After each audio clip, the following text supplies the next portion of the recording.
Hola a todos, hoy un directo yo creo que está en plena actualidad y que son los magnicidios. Vamos a hablar con nuestra gran experta Beatriz Gutiérrez y nos va a contar, bueno, qué es un magnicidio y toda la evolución de la historia y en especial pues esto que ha pasado con Donald Trump y bueno, ciertos perfiles que debemos conocer y ciertos aspectos relativos a lo que son los magnicidios. Así que ahora en cuanto se una...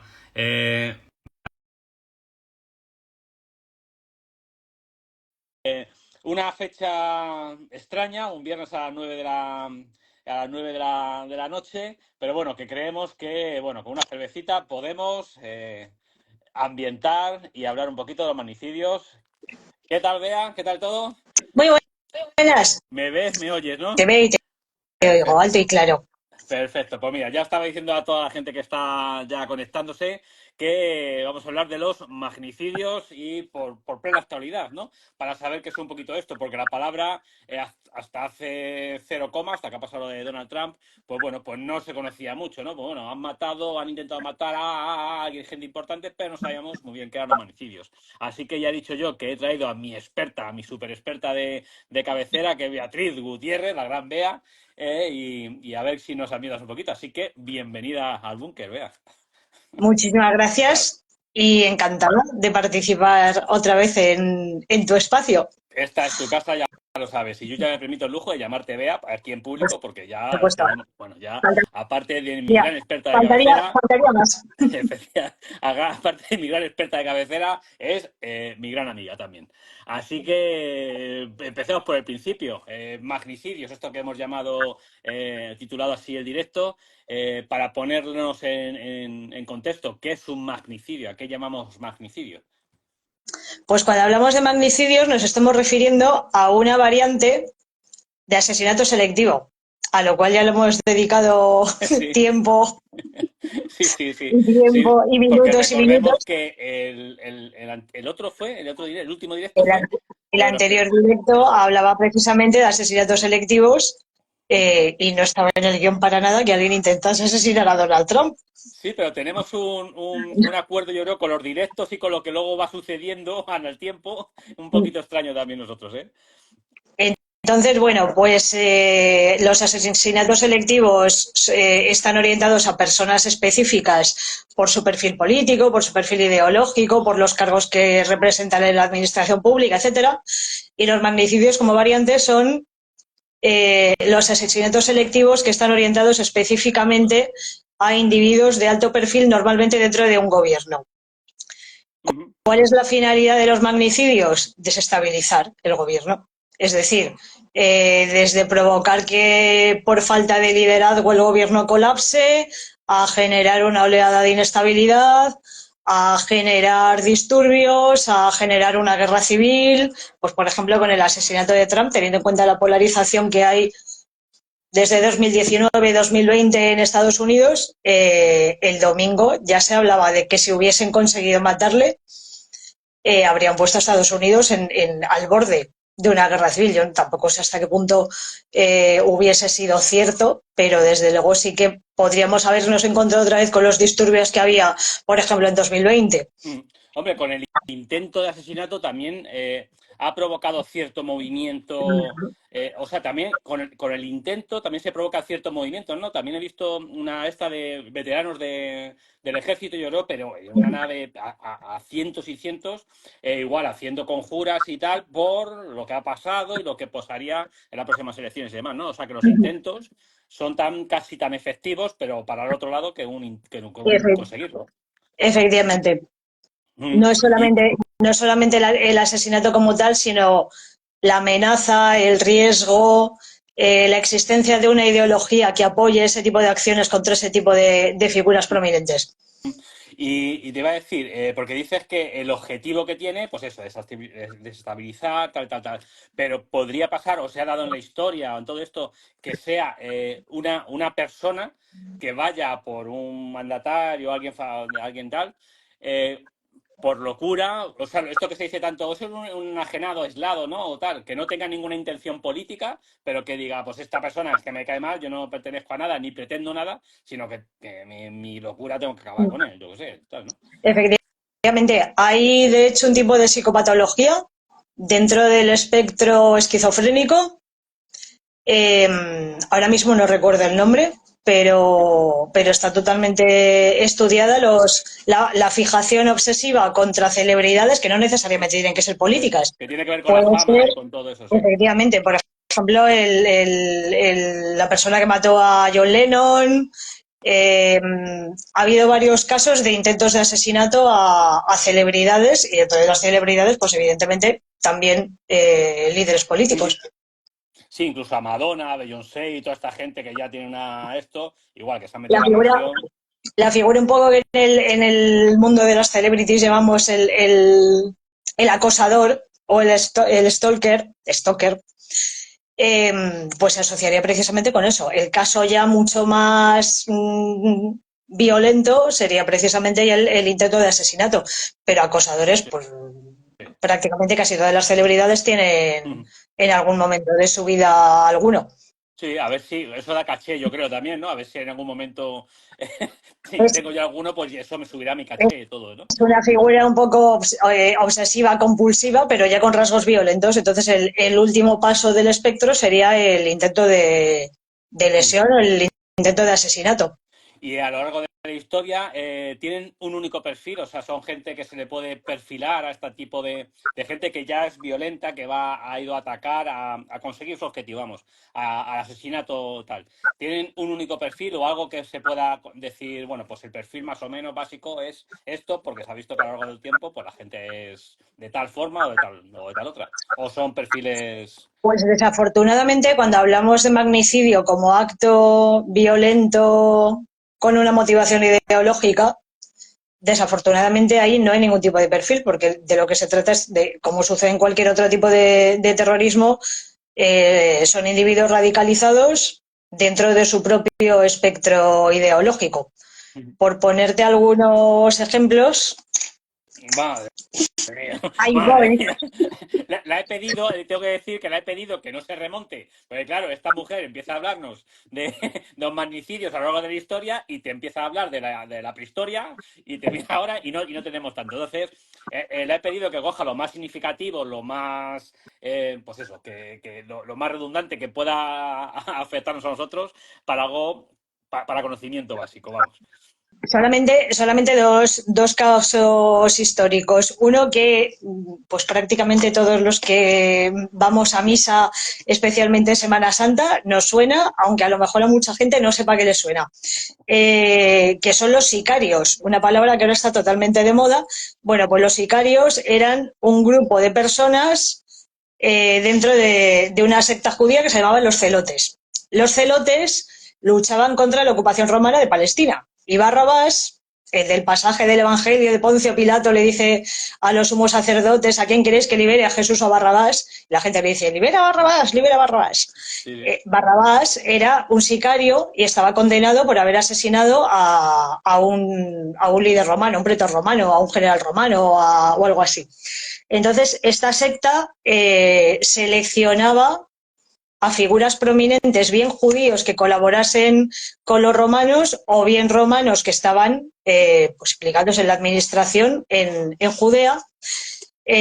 Los sicarios, el nombre viene de un tipo de daga que se llamaba sica, entonces se vestían de forma totalmente casual y adaptada al entorno, pasaban desapercibidos, se aproximaban a la figura a la que querían asesinar, extraían la daga, lo mataban y huían, se fundían entre la población y huían.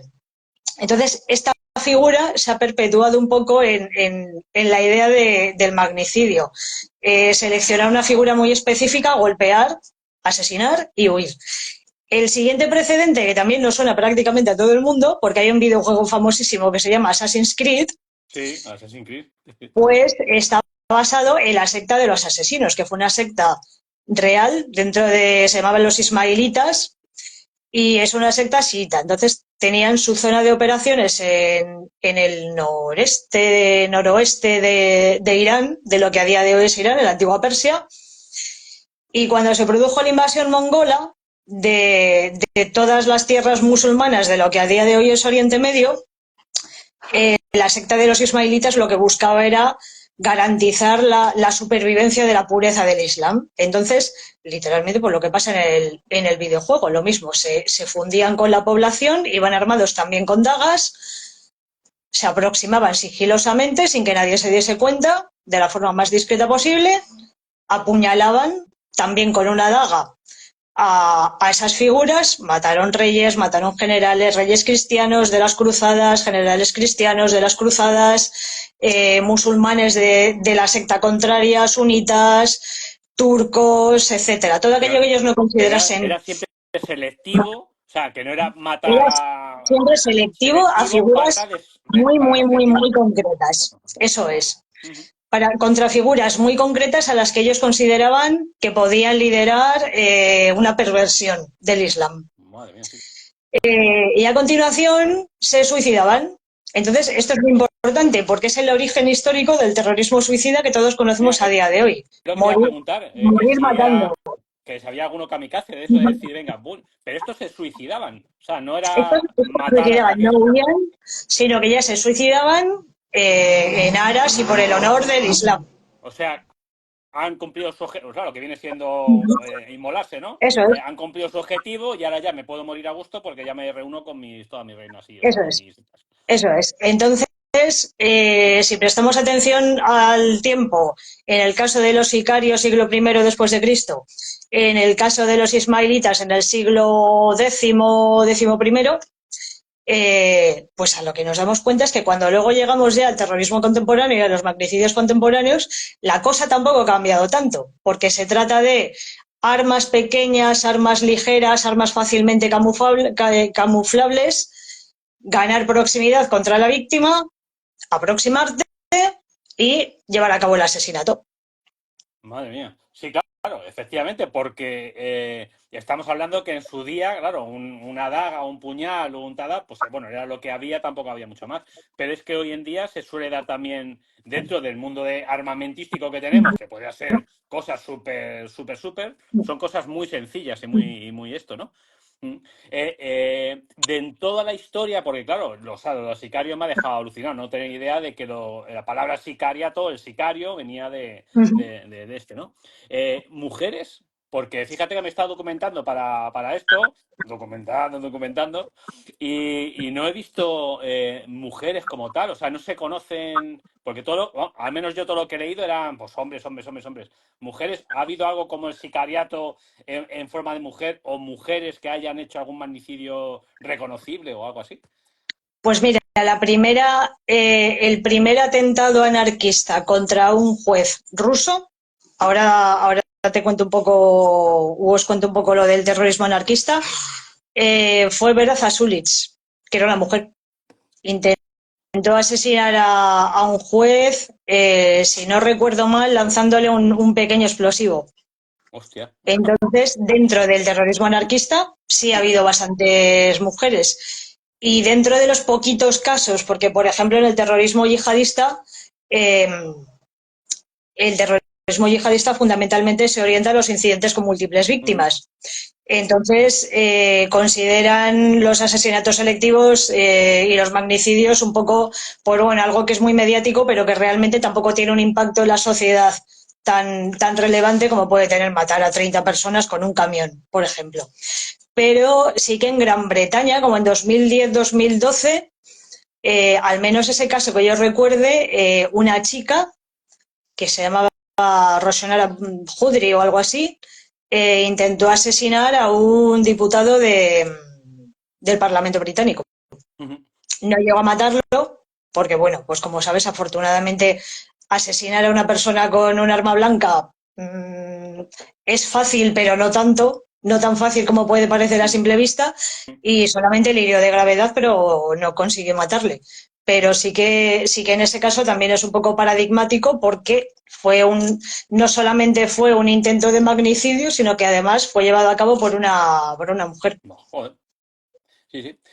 Otro dato que yo creo que es interesante meter, y ahora ya hablamos de, bueno, cosas más concretas y cómo ha sido y tal y cual, que es para entender también, porque se ha hablado mucho también en la televisión, para que la gente pueda saber lo que es falsa bandera. Cuando hablan de un atentado de falsa bandera, o un intento de atentado de falsa bandera, o una acción, la que sea, de falsa bandera, ¿a qué se están refiriendo? Pues fundamentalmente se están refiriendo a que una determinada organización, gobierno, etcétera, lleva a cabo un ataque, pero intenta culpabilizar a algo, a otra organización que es considerada como el enemigo habitual. De modo que luego se puede capitalizar ese falso ataque. Bueno, el ataque normalmente va a ser real, pero esa falsa autoría, mejor dicho, se puede capitalizar para llevar a cabo un ataque, una represalia, no necesariamente una represalia armada, puede ser una represalia, Económico. yo qué sé, Claro. legal, detención, embargo, sanciones, lo que sea. Ujú. Sí, sí, sí. Y está muy elaborado también. O sea, también se hace, o sea, la motivación sería la misma, sacar un rédito tal, tal, tal, porque Efectivamente. eso es. Pero bueno, Pero el atentado, la autoría que se presenta públicamente es una autoría que es falsa, es para culpabilizar a un tercero que en esa ocasión pues no tenía nada que ujú, ver. pero también suele haber víctimas y bueno, totalmente. Porque también habían hablado mucho que lo de Trump. Luego hablamos largo y tendido ya de lo de Trump, de cómo ha sido como tal y cómo lo vemos y eso, pero también decían que había sido de falsa bandera. Bueno, me parece un poco difícil, pero bueno. Me comentabas también, para cuando estábamos preparando esto, algo como tiranicidio. Y yo ya estaba colapsado con el magnicidio y de repente viene Bea y me dice, pues verás cuando te diga lo del tiranicidio. Y digo, bueno, pues yo te pregunto por el tiranicidio. ¿A qué viene esto? ¿Qué relación tiene con los magnicidios históricamente? ¿O qué importancia? O bueno, básicamente, ¿qué es un tiranicidio? El tiranicidio es una doctrina muy interesante y especialmente es interesante porque en el siglo XV-XVI hubo una escuela aquí en España, en la Escuela de Salamanca, que fue defensora del tiranicidio. Entonces, el tiranicidio parte de la base de que cuando aparecen todas las doctrinas de la monarquía absolutista, etcétera, que bueno, pues ha sido uno de los grandes modelos políticos en Europa contra el que luego han surgido muchísimos modelos de terrorismo, eh, pues se parte de la base de que el monarca está investido por la autoridad divina Ujú. y que es un poco el principio clave del absolutismo, que el Sí, monarca está investido por los poderes divinos, en consecuencia, pues eso hace es que sea una figura que está por encima de la sí, sí, sociedad. es irrebatible. Pero eso lleva consigo una serie de derechos y una serie de obligaciones. Y la principal obligación del monarca es garantizar la protección de su pueblo. Es decir, el monarca no es solamente monarca porque manda, sino también es monarca porque sirve. Y si el monarca no sirve adecuadamente a su pueblo, incumple el mandato divino de proteger a su sociedad, de garantizar la seguridad de su sociedad, de garantizar la comida, la seguridad básica de esa sociedad, entonces ya no deja de ser un monarca y se convierte en un tirano. Y hay muchísimas teorías desde tiempos de los romanos, pero fundamentalmente del siglo XVI-XVII, que lo que dicen es que cuando el monarca se ha convertido en un tirano, la sociedad está legitimada para acabar con el tirano y restaurar el orden y restaurar las libertades civiles. Entonces hubo casos de asesinatos o de intentos de asesinatos a monarcas, a líderes políticos, incluso el propio Abraham Lincoln defendía la doctrina del tiranicidio en el sentido de que si el gobernante se convierte en tirano, y esto lo podríamos enlazar perfectamente con el republicanismo americano y con el intento de asesinato de Donald Trump, a fin de cuentas lo que plantean es si el monarca se convierte en un tirano, la sociedad o alguna figura dentro de la sociedad tiene el deber moral de acabar con el tirano y de restaurar las libertades, los derechos y libertades de los ciudadanos. Con lo cual, retorciendo la doctrina del tiranicidio, lo que nos volvemos a encontrar es una justificación del magnicidio. Efectivamente. Sí, bueno, y con la subjetividad y con la falsa legitimidad de decir, yo puedo hacer esto porque tal, pero claro, sigue siendo subjetivo. Me imagino que en las épocas que estás hablando, el que hubiese una mala cosecha porque esto es divino, no sé qué, o no hubiese comida suficiente, a lo mejor ya que daría pie a, ¿no? Y Ujú. ahora, en la edad actual, en esto, pues esto igual. Estimamos que un presidente del gobierno, por ejemplo, sin poner nombre ninguno, pues no está haciendo el bien a la sociedad y ya por eso daría pie a decir, pues esta persona Ujú. habría que liquidarla, o sea, no retirarla del gobierno, sino liquidarla directamente, ¿no? Y Efectivamente. Con lo esa cual doctrina que ha es una pasado por teoría ella. que es bastante peligrosa. En malas manos es bastante peligrosa. ¿Ha desaparecido esa doctrina o hay corpúsculos de grupos que... Hay grupúsculos que todavía la mantienen. De hecho, dentro de todo el movimiento supremacista de milicias estadounidenses, etcétera, todavía Sí, tiene bastante que lo peso. tienen como base, ¿no? Ujú. Bueno, sí, claro, sí, efectivamente. Igualmente bueno, el anarquismo también podría... Lo El que... anarquismo también adoptó parte de esta teoría.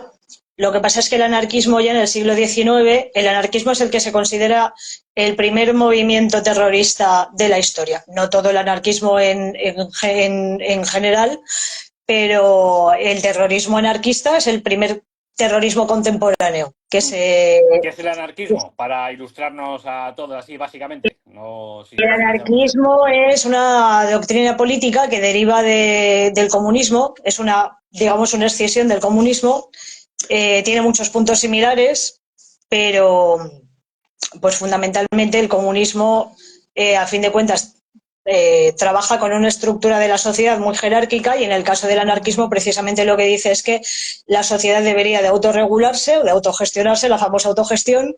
La sociedad debería de autogestionarse y en consecuencia no debería de existir una jerarquía y no debería de existir un Estado. No tanto porque no existe el Estado, sino porque no existe esa jerarquía que controle las libertades de los individuos.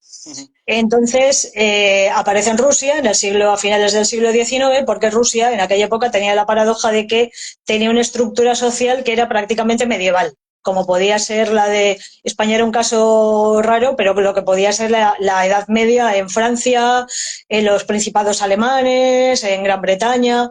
Entonces Rusia mantenía básicamente en el siglo XIX esa estructura medieval propia del siglo XI, del siglo XII.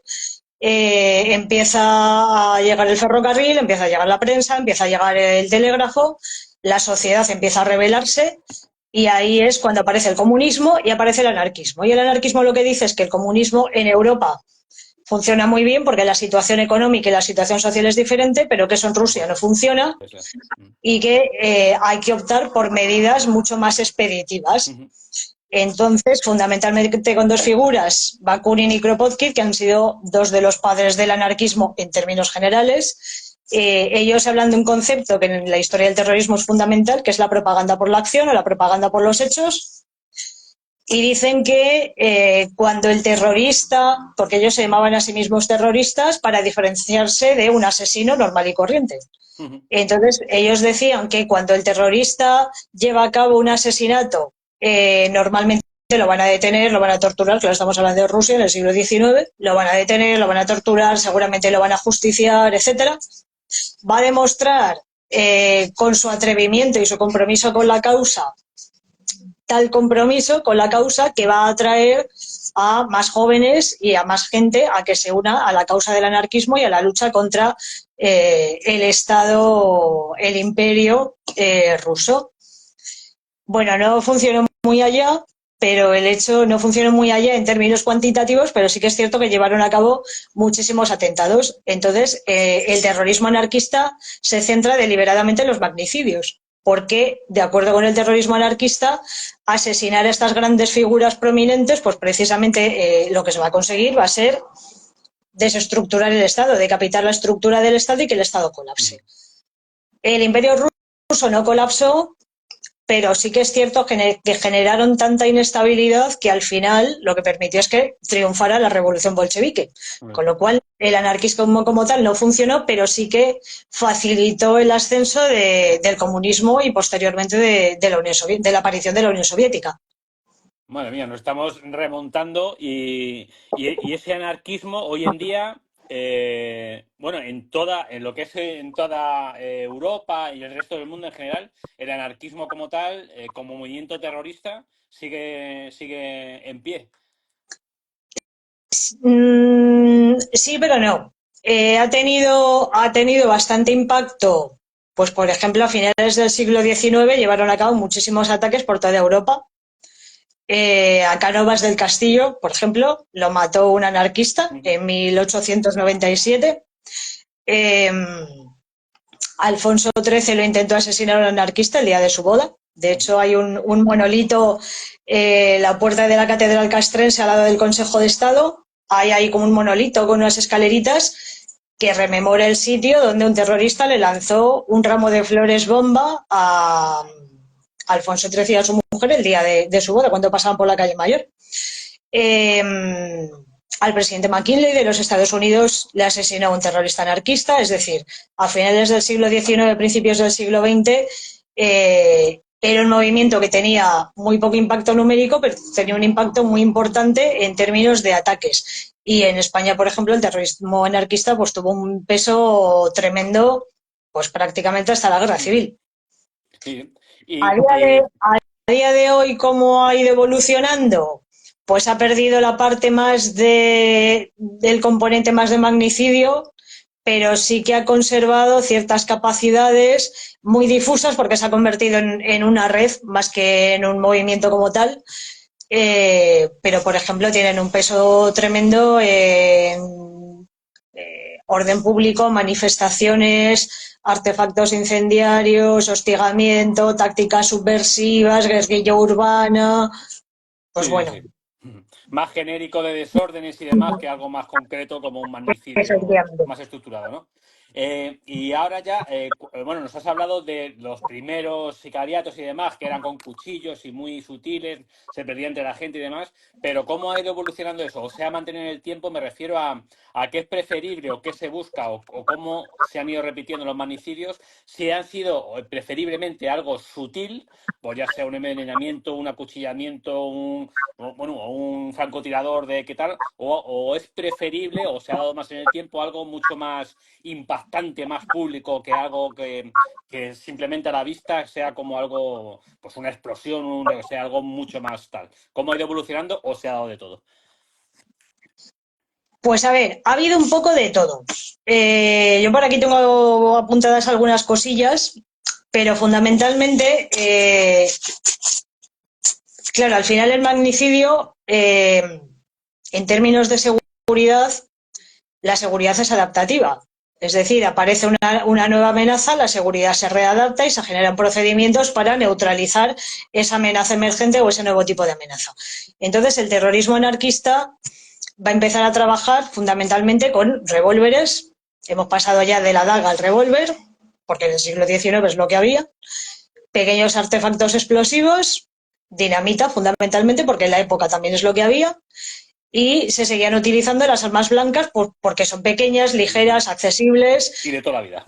letales y te permiten ganar proximidad y atacar.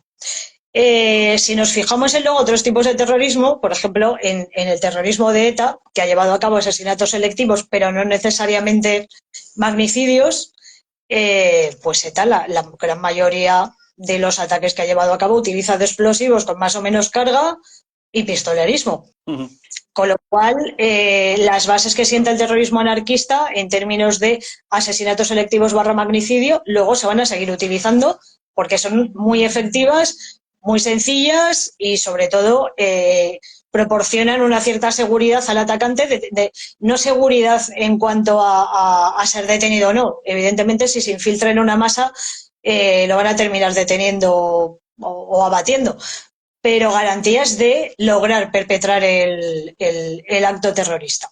Ujú. Entonces, esas armas se han seguido utilizando. ¿Qué sucede? Que luego se han utilizado pues, otro tipo de técnicas. Pues, por ejemplo, seguro que todos recordamos el asesinato de Carrero Blanco en el 73, con una carga explosiva brutal, uno de los atentados más complejos de ETA, alquilaron primero un piso, obtuvieron inteligencia acerca de los movimientos de Carrero Blanco, alquilaron el piso ya sabiendo que siempre utilizaba la misma ruta, excavaron un túnel, colocaron los explosivos, primero no les funcionaba con radio, luego tuvieron que utilizar explosivos conectados por cable, es decir, fue un proceso complejo de ensayo y error hasta que dieron con la clave y en diciembre de 1973, cuando Carrero Blanco salía de misa, reventaron el coche, como saben, pues el coche voló hasta una cuarta planta de un colegio aledaño. Con lo cual ya es un modus operandi que ha cambiado totalmente.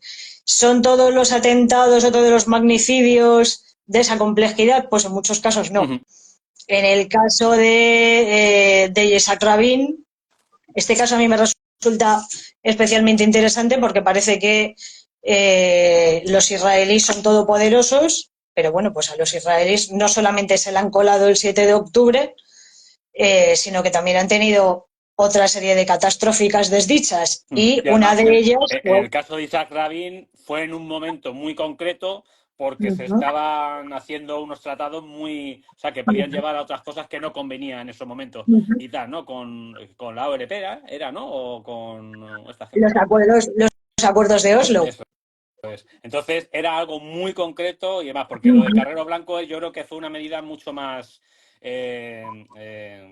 bueno, Carrero Blanco era un objetivo top, ¿no? Pero era pues Carrero Blanco, pero esto era mucho más y tal. Bueno, y lo de Carrero Blanco es que se me nota mucho que se me cruzan los cables.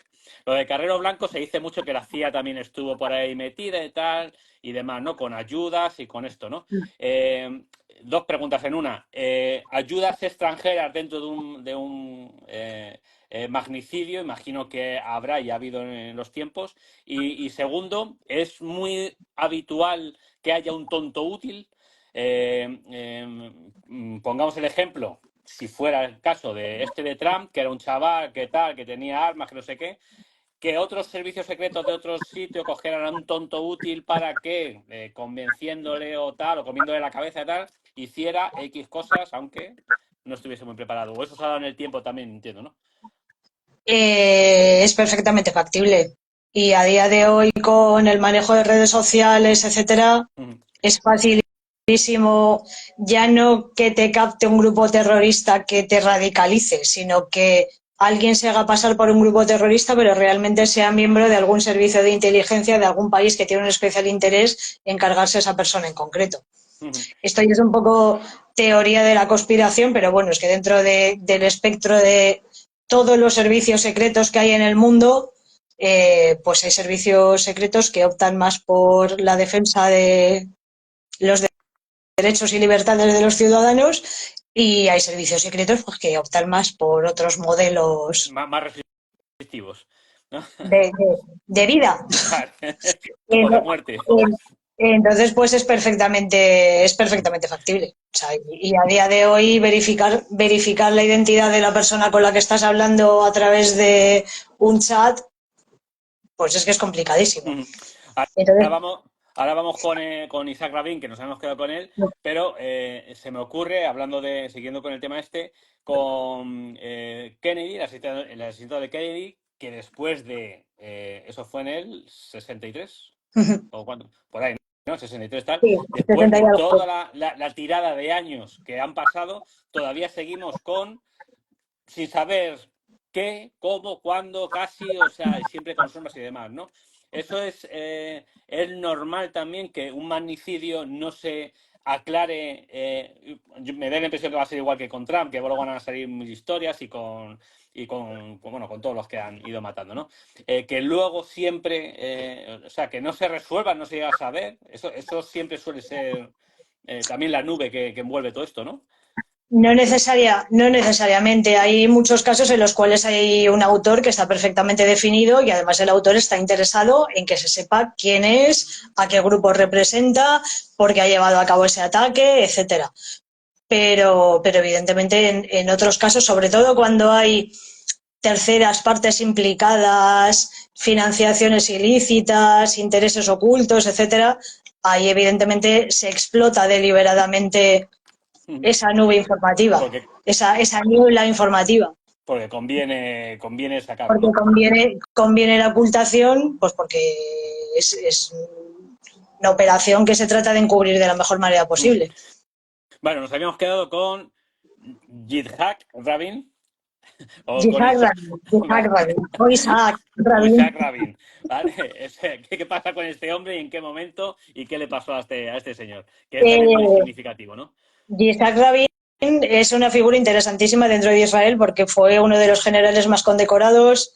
Era el jefe de Estado mayor cuando se logró la victoria de la Guerra de 6 días. Entonces, bueno, era una figura totalmente consolidada en Israel.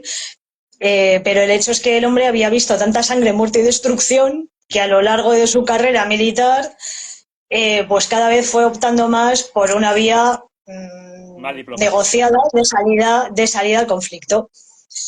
Claro, esto había mucha gente que no le gustaba.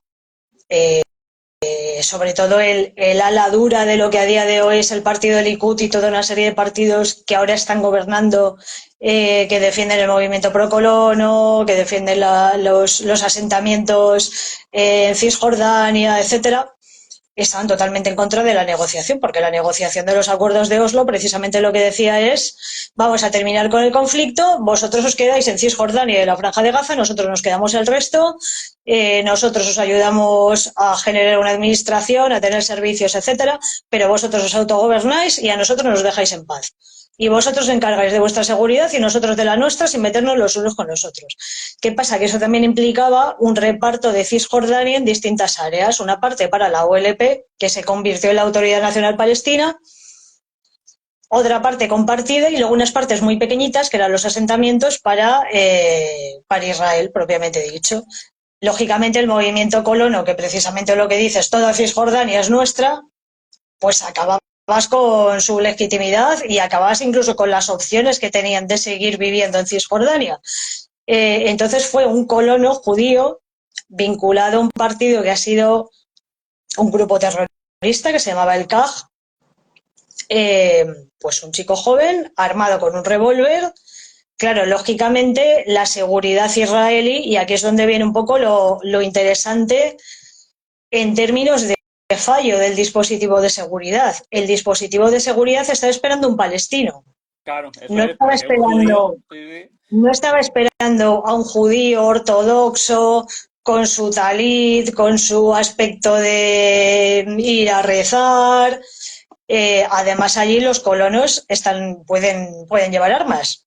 Ah, Es una de las excepciones que hay en la legislación israelí. La legislación israelí es muy similar a la española, pero bueno, pues igual que la legislación española hay ciertas excepciones en las cuales un civil puede llevar arma por autoprotección, pues en Israel los colonos pueden llevar armas. no lo sabía. Si han hecho el servicio militar, pueden llevar armas. Entonces este chico iba armado, pues imagino que le enseñaría su licencia de armas a quien fuera, pero claro, a nadie se le pasó por la imaginación que ese arma que el chico llevaba técnicamente para autoprotección la iba a utilizar para cargarse al primer ministro. Se acercó tranquilamente, desenfundó y lo dejó, asesinó a Yitzhak Rabin en el acto. El problema es que junto con la muerte de Yitzhak Rabin, los acuerdos de Oslo por la parte israelí descarrilaron. Por la parte palestina se quedaron sin interlocutor, jamás subió como la espuma, aprovechó que no había un interlocutor válido en Israel, llevó a cabo una oleada de terrorismo suicida y los acuerdos de Oslo, Se pues, fueron al traste. se fueron. Mm, Con lo cual es un caso muy paradigmático de cómo el asesinato de un líder de gobierno sí. pues puede desembocar en un cambio completo del recorrido histórico que un país podía haber Bueno, tenido. incluso del orden mundial, porque luego eso ha traído otra cola, que luego ha traído otra y otra, y al final esto es el orden mundial en un momento dado. Efectivamente. Mm. Hablas claro, del gran Israel, ¿no? Hablabas de los servicios secretos que no esperaban, tal. En todo magnicidio entiendo, incluso desde los tiempos remotos, ¿no? Que siempre habría algún equipo de protección del líder que se quiera matar, aunque fuera de la Edad Media o lo que fuera, ¿no? En todo magnicidio entiendo que viene o existe un fallo del servicio secreto, actualmente servicio secreto llamado, en concreto, ¿no? Aunque decías tú bien, decías que va un poquito más por detrás, o sea, que son más reaccionarios que tal, ¿no? Pero claro, cuando se está matando con un francotirador, con un revólver, o sea, con algo, porque cuando llegaron lo de las Torres Gemelas, pues oye, pues nunca había pasado lo de los aviones y tal, o un atentado tan grande como el 11S, el 11M, tal, lo que estamos hablando. Pero algo tan normal siempre viene por un fallo, ¿no? De los servicios secretos, ¿no? Es que el 11S, el 11M, el 7 de octubre, no eran atentados contra alguien en concreto que contase con una seguridad específica. Ujú. Las Torres Gemelas, pues bueno, eran las Torres Gemelas, un símbolo económico de Estados Unidos y de la ciudad de Nueva York, pero no dejaban de ser dos edificios de uso civil o fundamentalmente civil. Otra cosa, por ejemplo, hubiese sido si directamente hubiesen intentado atacar el Pentágono. Yo estoy segura que si directamente hubiesen intentado atacar el Pentágono, primero el resultado a lo mejor habría sido diferente porque se habrían activado otro tipo de alarmas, pues las Torres Gemelas, Sí. igual que con los trenes en Atocha. Pues bueno, son dentro de infraestructuras críticas, pero dentro de lo que cabe, los trenes a fin de cuentas son objetivos blandos, tienen un nivel de seguridad bajo, la gente a las 6 de la mañana va medio dormida, pero cuando hablamos de un magnicidio estamos hablando de las principales figuras de un gobierno, que es lo que por definición constituye un magnicidio. Es decir, son objetivos sensibles siempre y en todo momento, con lo cual siempre tienen que tener su seguridad garantizada porque son una institución dentro del Estado. Entonces, siempre que se produce un magnicidio, evidentemente, pues no podemos comparar la muerte de Julio César con el intento de asesinato de Donald Trump, la muerte de Kennedy. Uh-huh. Pero siempre vamos a tener que partir de la base de que algo en el dispositivo de seguridad, mayor fallo, menor fallo. Evidentemente, si es un ataque totalmente innovador, pues a lo mejor es que el servicio de seguridad está preparado para otro tipo de ataque diferente. Por ejemplo, José María Aznar también sufrió un atentado terrorista, pero el dispositivo de seguridad de José María Aznar sí que estaba preparado para ese tipo de ataque. Uh-huh. Pues el convoy llevaba una escolta en un vehículo blindado y el propio vehículo de José María Aznar ya llevaba blindaje frente a coches bomba o frente a disparos. Uh-huh. Con lo cual se produce el coche bomba y afortunadamente gracias al blindaje pues sí. Sobrevivió. Sí, incluso llevaban inhibidores para todo, pero bueno, esta iba por cable y no podían. Tal, pero vamos, había una preparación ahí. Si, por ejemplo, en vez de con una bomba se lo lleva por delante un camión, pues a lo mejor el dispositivo de seguridad que llevaba, que era muy bueno para ciertas cosas, pero no hubiese sido tan funcional y los daños hubiesen sido mayores, menores o diferentes. Uh-huh. ¿Qué sucede? Que en el caso de Donald Trump estamos hablando de un tipo de ataque que entraba dentro de lo previsible, con lo cual el fallo todavía es más patente y sobre todo más llamativo. Uh-huh. Claro, porque se me abren dos vías, ¿no? Es decir, un servicio secreto, lo que es el servicio de información, el servicio de investigación, podría detectar a un individuo X, pues con todas las millones de personas que son en el mundo, que quisiera atender, pues me imagino que eso es bastante difícil, ¿no? Por si no pertenece a un ente y tal, claro. Eso es muy Pero se me abre la otra vía, que es alguien sin una preparación militar específica, alguien que no tiene tal, que de vez en cuando, o sea, que ahí tiene un arma, pues bueno, cualquier todo tiene un arma y la puede conseguir, ¿no? Y que eso, que pueda quebrar a un servicio como el servicio secreto de los Estados Unidos, joder, pues eso es un gran varapalo para esta gente, ¿no? Sobre todo es llamativo porque, primero, el tipo de arma que el chico había adquirido, o que el chico tenía, era una R-15. El R-15, si nos fijamos en los incidentes armados que ha habido en los últimos, pues prácticamente de Columbine en adelante, en muchísimos de ellos han utilizado R-15.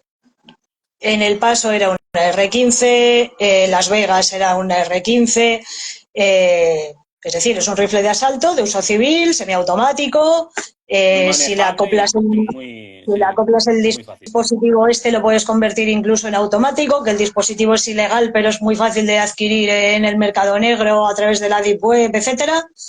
Entonces, estamos hablando de un arma que no es un arma de precisión, no es como tal un rifle de francotirador, pero es un arma muy fácilmente accesible y que tiene una potencia suficiente como para tener un alcance de tantos metros.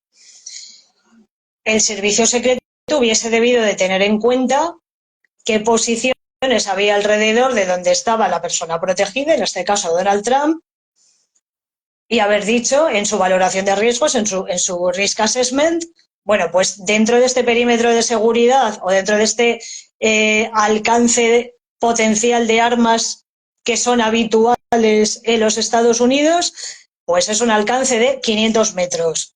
¿Desde dónde se puede tener línea de fuego a 500 metros? Desde donde va a estar el expresidente del gobierno que se va a presentar a las siguientes elecciones. Porque claro, no es lo mismo que sea el expresidente del gobierno que sea el expresidente del gobierno que va a concurrir en las próximas elecciones dentro de 5 meses. Es que ya son dos escenarios diferentes. Ya no solamente el expresidente del gobierno, es el futuro candidato a presidente del gobierno, independientemente de lo que pase de si gana o no gana. El edificio donde se instaló el francotirador, entre comillas, estaba dentro de ese rango previsible. Más cercano, son 130 metros, Claro, 147, por lo que decía. ni tan siquiera era el límite de disparo de una R-15, sino que era una distancia bastante manejable y bastante... Es decir, el R-15, pues imagino que esa distancia ya no tiene la misma precisión, pero la misma potencia sí, con lo cual si lanzas una ráfaga o no aciertas en el primer disparo, Sí, tiene lugar a recalculas. rectificación. Hablaba hace poco con un tirador que está en activo, está en el ejército, y me decía que a esa distancia, incluso o sea, con las miras que vienen propias en el AR, dice, se podía dar hasta en la ceja, en el pelo de una ceja, decía él, ¿no? Bueno, si no tenías tanta pericia, a poco que sepas disparar 2 veces, a esa distancia era... Y tampoco era un sitio lleno de edificios, ventanales y demás, que era una pradera. Entonces, si había 3 o 4 localizaciones donde potencialmente se podía instalar o podía haber un riesgo, imagínate si en vez de una R-15 es alguien con muchísima más preparación, yo qué sé, con un RPG. Sí, Las, sí, ca- sí, sí. las, cabe- Se las lleva el cabecitas que escenario, se organiza, lleva... Ujú. Sí, las sí. cabecitas que organiza o un mortero de fabricación casera como los que utilizaban ETA o el IRA, que son, entre comillas, relativamente fáciles de fabricar. Sí, dicen lo que se suele decir, y bueno, y las imágenes tampoco dejan muy bien al servicio secreto que estaba en eso, que no estaban los mejores agentes al cargo de, ¿no? De tal. Y bueno, me extraña mucho también el tipo de evacuación que hicieron, porque o sea, no fue una evacuación, fue una exhibición de Trump, ¿no? O sea, porque ahí quien manda es el servicio secreto, no es Trump ya el que manda. Una vez que ha habido un tiro o ha habido un intento de atentado, ahí no puede ser que el VIP diga, no, no, me quedo, o voy, o vengo, tal. No, ahí es el servicio secreto, mandan sus huevos y es el que tiene que hacer. Pero sin embargo, ahí se le dejó. Claro, las fotos son espectaculares, por eso da mucho pie a la conspiración, ¿no? Porque la foto esta de con el puño levantado, ensangrentado, la bandera atrás ondeando, es que parece que estaba hecho tal, ¿no? Entonces, el servicio secreto, yo creo que ahí fue de. No sé, se están viendo explicaciones, creo que a la jefa, ¿no? De servicio secreto por el deficiente dispositivo que Por la, estuvieron haciendo. por la cadena de fallos. Claro. Han publicado a lo largo de la semana, claro, han publicado tantísimos vídeos y tantísima información que todavía estamos un poco sobreinformados. Pero hay un vídeo que es muy bueno en el cual ponen la secuencia completa con un cronómetro y solapan el vídeo en el cual varios ciudadanos identifican que hay alguien en la azotea y empiezan a hacerle señas a la policía, pero la policía no termina de creérselo y mientras tanto Trump sigue hablando, el chico se ve cómo se va moviendo a lo largo de la azotea, todo esto en los dos vídeos solapados y ya de repente se empiezan a oír los disparos, le dan en la oreja, se tira al suelo y ya cuando está en el suelo aparece el servicio secreto. Claro, es un lapso de 5 segundos. Sí, que un, Pero, que pero un 5 subfusil puede segundos en hacer. ese contexto son demasiados segundos Sí, para una sí, sí. situación de incidente activo. Es que aunque sea semiautomático, en 5 segundos te puede vaciar un cargador entero a gustísimo. Claro, O sea, claro, eso es. Sí, sí. Mira, me acordé mucho del vídeo tuyo que colgué hace poco de la anterior entrevista, del modelo policial y demás, porque claro, ahora dice el servicio secreto, no, que aquella zona pertenecía a la policía local o algo. otra Eh, jurisdicción, sí. Eso es, que ese anillo de seguridad pertenecía a la policía local y que entonces ha sido ellos y que el fallo de comunicación, luego la policía local ha seguido diciendo que nada más que se lo comunicaron por la radio interna, sí que habían comunicado servicio secreto, que tal, ahora ya es un dimi direte, pero me acordaba mucho de tu vídeo en el sentido en el sentido de que la información que llega a un cuerpo policial no le llega a otro, parece que no sé qué, o el servicio secreto te monta. Bueno, en todos los que hemos estado pues con la escolta del rey y demás, pues hay un servicio sierra normal y luego un plan B, un plan C y un plan D. Por si acaso hay algún incidente, venga, pues cogemos ruta X, ¿no? Pues otra ruta, otra. Y sin embargo, el servicio secreto tendría sus planes, pero que no conocerían los que aparecen por ahí vestidos de militares, que no sé qué son, sean más, algunos no sé qué son, no sé qué son, tampoco la policía local que estaba aquí. Entonces, al final, es un plan ineficaz porque no todo el mundo conoce el plan definitivo, ¿no? No, no todos los intervinientes están no hay coordinación. O sea, si es que a fin de cuentas lo podemos decir más bonito, lo podemos decir más feo, pero el problema a fin de cuentas es la falta de coordinación entre agencias. Uh-huh. Incluso fallo de coordinación, y esto todavía es más paradójico en un país como en Estados Unidos, porque en Columbine, y estamos hablando de 1999, yo siempre pongo el caso de Columbine, pero porque el caso de Columbine fue la gran cagada. Con Sí. perdón, con perdón. En el caso de Columbine se llegaron a montar 2 nidos de heridos y las ambulancias iban a un nido de heridos en vez de al otro, y en el otro nido de heridos estaban los heridos con cara de Dios mío, que me Aquí no muero viene y nadie. aquí no me sacan nada.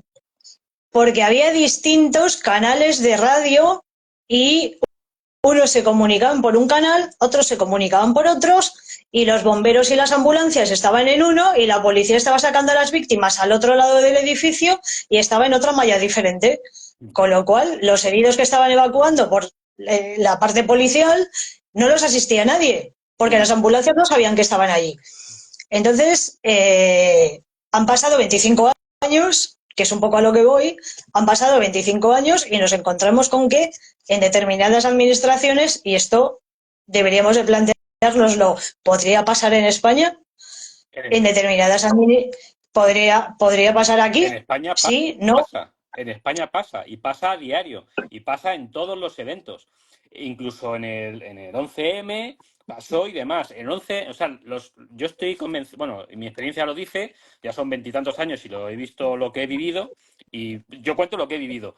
Se garantiza la seguridad de las personas y salen bien las emergencias masivas que hay, cuando un evento es masivo, por la voluntad y la coordinación de los actuantes en ese momento, no porque las administraciones se coordinen. Ahí llega Policía Nacional, llega Policía Local, llega Guardia Civil si llega el momento, o llega Protección Civil, o sea, ya quien llegue, y no hay un único mando operativo que dice, vamos a.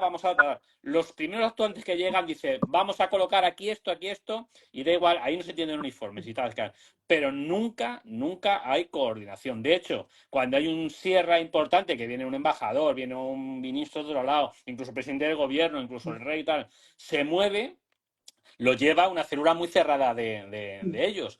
Pero tú puedes estar en un cruce cortando el tráfico y de repente, bueno, y aguantando todo lo que estás liando, y de repente a los 8 minutos te dicen, vale, abre que ya se ha ido por otra ruta. Y claro, y te quedas con una cara de decir, bueno, pues nada, pues abriré y tal, pero eso está pasando y pasa. Bueno, por muchos egos, muchos tal, no comparto información por si acaso tal, y con Guardia Civil, pues ya, y con Policía Nacional, pues igual. O sea, que eso está pasando Pues igual. creo que es muy interesante hacer un poco de examen de conciencia, en el sentido de tenemos las capacidades tecnológicas, estamos en el 2024, tenemos las capacidades tecnológicas para mejorar las vías de comunicación y de coordinación, y cuando no se aprovechan esas capacidades, pues pasan cosas como esta, que de repente se te sube un tío a una azotea la señora que está esperando a ver si ve a Trump hacerle una Oiga, foto, que... avisa al policía municipal, el policía municipal dice, madre mía, ¿y ahora quién llamo? Voy a llamar a mi jefe. El jefe intenta hablar con el del servicio secreto, el del servicio secreto dice, a este Sí. pesado le voy a coger ahora el teléfono, que estoy yo aquí vigilando a Donald Trump. Y de repente a Donald Trump casi le vuela la cabeza. El chico que la señora número uno llevaba viendo desde hacía 5 minutos, haciéndole así como una loca a la policía. Ujú. La importancia del Bueno, canal de comunicación, en el que creo insistimos todos. creo que se pueden extraer muchísimas lecciones aprendidas a través de los fallos que se han visto. Ujú. Sí, Nos sí, hemos sí, sí. cebado el mundo entero contra la pobre mujer que yo ya la voy a recordar toda mi vida como María del Monte. Pues La lo mismo, pobrecilla, sí, sí. lo Sí. mismo. Una chica que a lo mejor no se ha encontrado nunca en una situación así, porque evidentemente ese tipo de situaciones, gracias a Dios, no se dan todos los días, no aciertan en fundar el arma. Pues a lo mejor lo que nos tenemos que plantear es un entrenamiento en inoculación de estrés en ese tipo de incidentes, que a fin de cuentas es el objetivo crítico del servicio secreto, dar una formación más específica, más redundante, más sólida, más reforzada, Ujú. mejor, Lo que con ha, más tiempo. lo que ha valido también mucho, y al menos aquí en España, es para saber que en todos los lados cuecen habas. Claro, Que ni somos tan malos, o sea, ni son tan buenos unos como dicen, ni tan malos los otros como hacen creer, ¿no? Entonces, que en todos lados hay de todo. En la viña del señor, que parece que dices servicio secreto, o dices policía americana, no sé qué, y es como el sumum, pues bueno, pues también insisto, ahí sí. los israelíes siempre son un poco el ejemplo de todo y a los Eso israelíes es. los mataron uno de los suyos y en su propia casa al primer ministro. Ujú. Sí, sí, sí. Sí, sí. Pasa. Eso es. Lo bueno sería aprender. Lo bueno sería La, aprender, pero me la da a mí que cuestión esas es lecciones. La cuestión es aprender e integrar las lecciones aprendidas. Esto lo hemos hablado en alguna ocasión, lo hemos hablado en SICUR, lo hemos hablado en varias ocasiones. La importancia de los simulacros que salgan Ujú. mal, que no sean un teatro, que sean un simulacro de verdad. Porque cuando el simulacro sale mal, dices, ostras, que aquí lo hemos hecho mal, y igual esto nos pasa en la vida real, pues vamos a corregirlo cuando tenemos la oportunidad y los muertos son de mentira, porque cuando los muertos son de verdad ya no hay nada Sí, que pero hacer. vea, tú has estado en simulacros participando en el protocolo Ibero. Yo he estado en simulacros que se hacen en centros comerciales, van muchos fotógrafos, muchos tal, no sé qué. ¿Cuántos de ellos se hace mínimamente real o se hace al fallo o se hace a decir tal? La mayoría se hacen para la foto. Es que es así. Se hacen para la foto, los primeros que llegan son los grupos de respuesta de grupos especiales, los vigilantes de seguridad te los apartas porque no quedan bien en la foto, los municipales están cortando. Y luego los primeros actuantes, incluso al público actuante, habría que también hacerle partícipe. Y no se hace así. No se hace, solo lo que quieren los jefes es la buena foto y la buen recorte de prensa. No es algo así, Totalmente, así no se aprende. totalmente. En consecuencia, la integración de lecciones aprendidas, que suena súper bonito, pero es que es fundamental. O sea, en términos de seguridad, la integración de la evaluación de errores, la evaluación de fallos, y es decir, hemos hecho esto mal, tenemos que revisar por qué lo hemos hecho mal. No solamente reconocer que lo hemos hecho mal, que ya es un paso, sino identificar por qué se ha hecho mal e identificar cómo se puede corregir y de qué forma se puede corregir. Por ejemplo, si la chica se pone nerviosa y no es capaz de enfundar el arma y se queda con el arma que no sabe qué hacer, tendremos que hacer algo para que nuestros agentes en esa situación de estrés altísimo sean capaces de enfundar y desenfundar de forma, entre comillas, automática, por memoria muscular. Ujú. Claro, eso con un programa de entrenamiento de, pues yo que sé, ir a disparar 3 veces al año, Sí. no es, Sí. no es suficiente. No sé cuánto entrena el servicio Ujú. secreto. O sea, es un ejemplo totalmente aleatorio, pero sabes a qué me Sí, refiero. sí, sí, sí, sí. Y nada, sí, y luego la gente experta en escoltas y demás, pues dice que bueno, que a una persona que mide 1,80 no puedes poner en primera línea de protección a una persona que mide 1,60, ¿no? Por razones obvias y demás, por si hay que acarrear o hay que hacer y demás. Entonces, bueno, fueron cagadas, pero vamos, insisto en que alguien querrá aprender de ello, pero habrá otras muchas personas que le van a callar, porque la gente que quiere aprender de las cosas sobre todo aquí en España, y que quiere decir, oye, yo haría esto así, le silencian, le callan y le expedientan. Entonces, es lo que hay. Bea, estamos en una hora de directo. Al final decimos, no lo llenamos y al final fíjate cómo ha salido. Hablamos, hablamos mucho.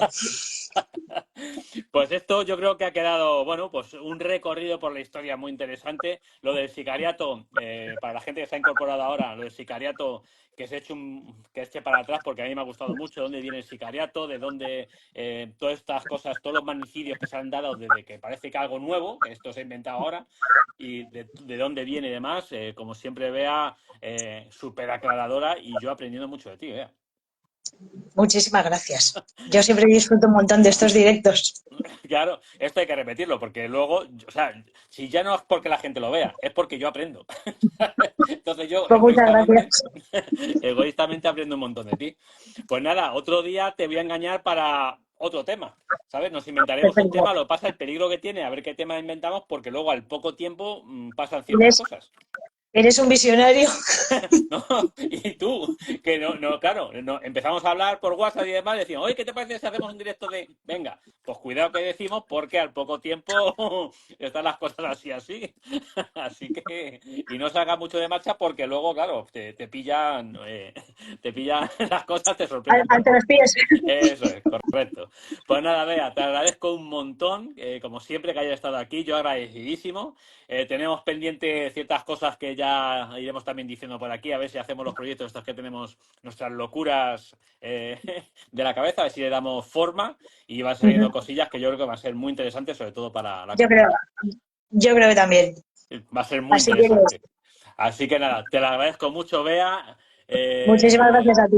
Tu casa para lo que quieras, a ver si nos vemos pronto, intercambiamos regalos y nada, muchas gracias a todos los que han estado, que mira, que para ser un viernes a las 9 ya casi a las 10 de la noche de casi de verano, ha estado bastante gente y luego la gente que lo pueda ver, ¿vale?